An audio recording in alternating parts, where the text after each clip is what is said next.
पुढच्या बातम्यांकडे आपण वळूया। महत्त्वाच्या काही बातम्या पावसा पाण्याच्याच आहेत।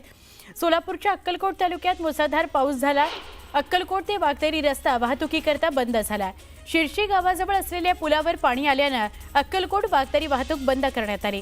अक्कलकोट तालुक्यातील हरणा नदीला आलेल्या पुरामुळे वाहतूक बंद आहे। आजही सोलापूर जिल्ह्याला रेड अलर्ट आहे। अहिल्यानगर जिल्ह्यात पावसाने दाणादाण उडवून दिली। रस्त्यांना नदीचं रूप आलं। शेतपिकाचं मोठं नुकसान झालं। कोपरगाव, श्रीरामपूर, शिर्डी, राहता या परिसरात जनजीवन विस्कळीत झालं। नांदेड शहराजवळून वाहणाऱ्या आसना नदीला पूर आला। पुराचं पाणी बाजूच्या हायटेक सिटी या वसाहतीत शिरलं। वसाहतीतून 25 लोकांचं सुरक्षितरित्या रेस्क्यू करण्यात आलं। यवतमाळ आणि मराठवाड्यातील जिल्ह्यांमध्ये सुरू असलेल्या मुसळधार पावसामुळे इसापूर धरण पूर्णतः भरलंय। धरणांच्या पाणलोट क्षेत्रात होत असलेल्या पावसामुळे इसापूर धरणाचे 13 दरवाजे उघडण्यात आले। त्यातून 22,062 क्युसेक प्रति तास इतका पाण्याचा विसर्ग सुरू आहे। यवतमाळच्या आर्णी शहराला अरुणावती नदीच्या पुराचा फटका बसला। कित्येक नागरिकांच्या घरात पुराचं पाणी शिरलंय।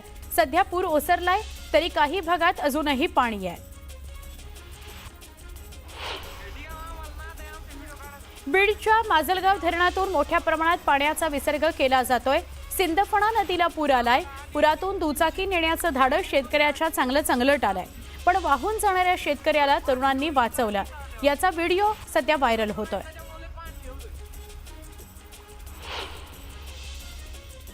छत्रपती संभाजीनगर जिल्ह्यातील सोयगावमध्ये झालेल्या अतिवृष्टीने ऐतिहासिक अजिंठा लेणीचा सप्तकुंड धबधबा ओसंडून वाहू लागलाय।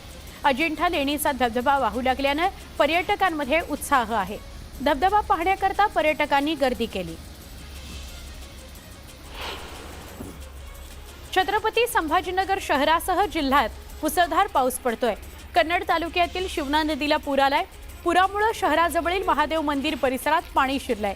मंदिरातील पुजाऱ्यांसह लहान मुलं पुरात अडकली। छत्रपती संभाजीनगरमधील वैजापूर तालुक्यात मध्यरात्रीपासून जोरदार पाऊस पडतोय। मुसळधार पावसामुळे ढेकू नदीला पूर आलाय। परसोडा गावातील पुलाला पाणी लागल्यामुळे गावांमध्ये पाणी शिरलंय, त्यामुळे मोठ्या प्रमाणात नुकसान झालेलं आहे। पुणे जिल्ह्याच्या भीमाशंकर माळीण परिसरात मुसळधार पाऊस बरसला। पावसामुळे डिंभे धरणातून घोड नदी पात्रात 24,000 क्युसेक वेगाने पाण्याचा विसर्ग सुरू आहे। अद्यापही या परिसरात जोरदार पाऊस बरसतोय, त्यामुळे पाण्याचा विसर्ग अजून वाढवला जाण्याची शक्यता आहे। नाशिक शहरासह गंगापूर धरणाच्या पाणलोट क्षेत्रात मुसळधार पाऊस पडतोय। धरणातील पाणी पातळीत वाढ झाली आहे। गंगापूर धरणातून 5,447 क्युसेक प्रति तास वेगाने गोदावरी नदीपात्रात पाण्याचा विसर्ग सुरू आहे। गोदावरी नदीला पुन्हा एकदा त्यामुळे पूर आलाय। जळगावच्या चाळीसगाव तालुक्याला मुसळधार पावसाने झोडपलं। डोंगरी आणि कितूर नदीला पूर आला। नदीकाठच्या नागरिकांना सुरक्षित स्थळी हलवण्यात आलंय। शहरातील अनेक सखल भागात पाणी साचलंय।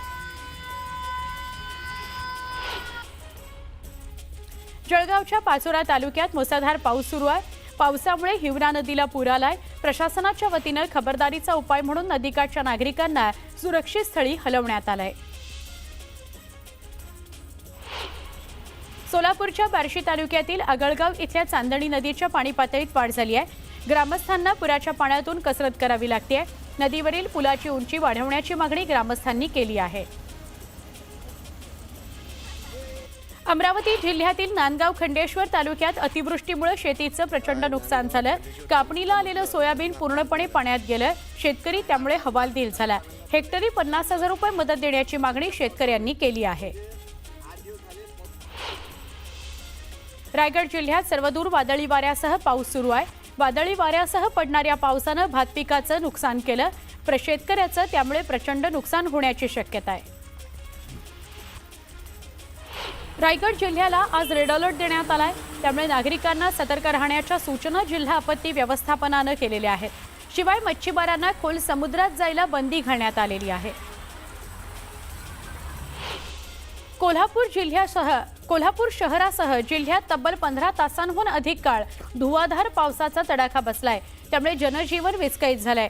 संततधारेने रस्ते, नद्या, नाले तुडुंब भरून वाहत आहेत। पंचगंगा नदीच्या पाणी पातळीत दिवसभरात 2 फुटांची वाढ झाली आहे।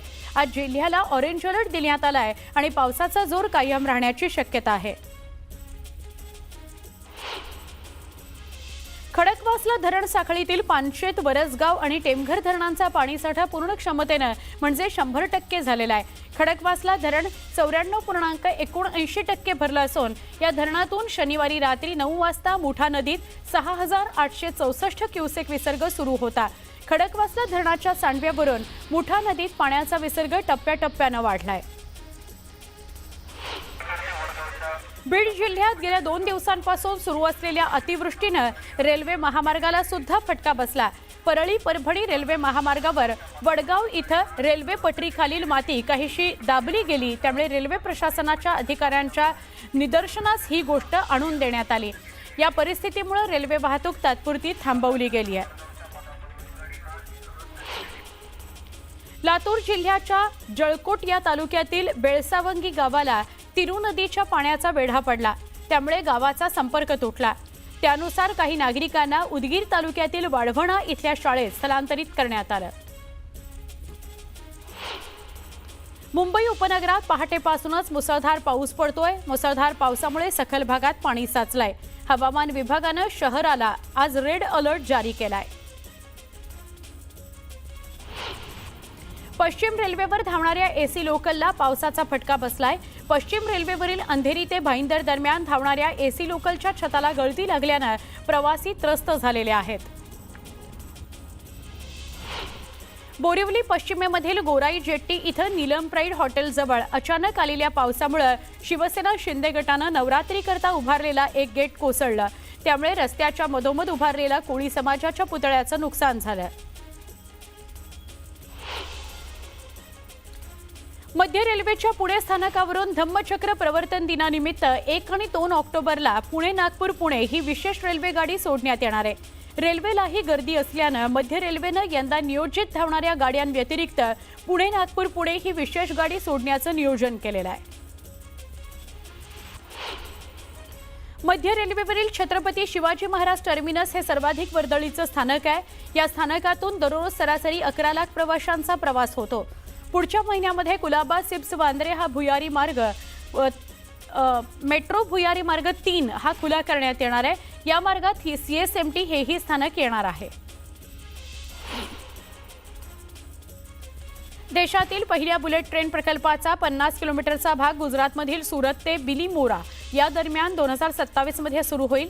तसंच 2029 पर्यंत बुलेट ट्रेन प्रकल्पाचा मुंबई आणि अहमदाबाद या दरम्यानचा संपूर्ण भाग कार्यान्वित होईल, जो 2 प्रमुख शहरांमधील अंतर फक्त 2 तास 7 मिनिटं इतका पूर्ण करेल, अशी माहिती अश्विनी वैष्णव यांनी दिली आहे। सिडकोच्या घरांच्या किमती कमी करण्याकरता उपमुख्यमंत्री एकनाथ शिंदेंनी बैठक बोलावली। बैठकीला येण्यापूर्वी किमती कमी करण्याचे आदेश एकनाथ शिंदे यांनी सिडकोचे MD विजय सिंघल यांना दिले आहेत। राज्यातील नागरिकांना घरबसल्या आवश्यक सेवा देण्याचा राज्य सरकारचा प्रयत्न आहे। नागरिकांना शासनाकडून दिल्या जाणाऱ्या 1100 सेवा ऑनलाईन आणि व्हॉट्सॲपवर उपलब्ध करून देण्यात येत आहेत। एकूण सेवांमधील 90% सेवा पुढील 2 महिन्यांमध्ये डिजिटल करण्यात येणार असल्याची घोषणा मुख्यमंत्री देवेंद्र फडणवीस यांनी केली। मुलुंड डम्पिंग ग्राउंडवर कचरा टाकणं पूर्णपणे बंद झालं असून तिथल्या मोकळ्या जागेचे नेमके काय करायचे याबाबत निर्णय घेण्यापूर्वी मुंबई महापालिका या जागेचं सखोल पर्यावरणीय विश्लेषण करणार आहे। या विश्लेषणातून जागेची माती, भूजल, हवा आणि गॅस उत्सर्जन किती दूषित आहे याची तपासणी केली जाईल। त्यानंतरच या जागेवर गोल्फ कोर्स उभारायचा की रुग्णालय याबाबत निर्णय होईल। परिवहन विभागानं ठरवून दिलेलं भाडं आणि नियमांचं उल्लंघन करणं रिक्षा आणि टॅक्सी चालकांना महागात पडलंय। मनमानी कारभार करणाऱ्या चालकांवर परिवहन विभागानं कारवाईचा बडगा उगारलाय। एप्रिल ते ऑगस्ट या 5 महिन्यांच्या कालावधीमध्ये 7152 रिक्षा आणि टॅक्सीवर कारवाई करत 1,60,00,000 रुपयांचा दंड ठोठावला गेलाय। चांदीच्या दरामध्ये मोठी झेप सुरू आहे। काल एकाच दिवसात 3,800 रुपयांची भाववाढ झाली. त्यामुळे चांदी 1,44,000 रुपयांवर गेली. सोन्याच्याही भावात 700 रुपयांची वाढ होऊन ते 1,14,600 रुपयांवर गेला आहे. मुंबई शहर आणि उपनगर परिसरातील नाल्यांमधील तरंगता कचरा काढण्याकरता बृहन्मुंबई महानगरपालिका विशेष मोहीम हाती घेणार आहे. 29 सप्टेंबर ते 13 ऑक्टोबर या कालावधीत दररोज सकाळी 11 ते दुपारी 1 या वेळेत विभागीय पातळीवर ही मोहीम राबवण्यात येणार आहे. राज्यातील पेसा आणि बिगर पेसा क्षेत्रामध्ये कंत्राटी शिक्षकांच्या मानधनाकरता शिक्षण विभागानं 7,50,00,000 इतक्या रकमेकरता मंजुरी दिलेली आहे. त्यामुळे कंत्राटी शिक्षकांना सणासुदीच्या काळात दिलासा मिळणार आहे. त्यांच्याकरता ही दिवाळी भेट ठरणार आहे. किमान आधारभूत किंमत योजनेअंतर्गत कापूस विक्रीकरता स्वनोंदणीची अंतिम मुदत वाढवण्यात आली आहे. सुरुवातीला ही मुदत 1 ते 30 सप्टेंबर 2025 अशी निश्चित करण्यात आली होती. आता अंतिम तारीख 31 ऑक्टोबर 2025 पर्यंत वाढवण्यात आली आहे. जळगावात महाराष्ट्र राज्य मार्ग परिवहन महामंडळाच्या वतीनं जिल्ह्यासाठी मंजूर झालेल्या 70 ई बसेसमधील पहिल्या टप्प्यातील 13 बसेसचं लोकार्पण करण्यात आलं. पालकमंत्री गुलाबराव पाटील यांच्या हस्ते लोकार्पण करण्यात आलं.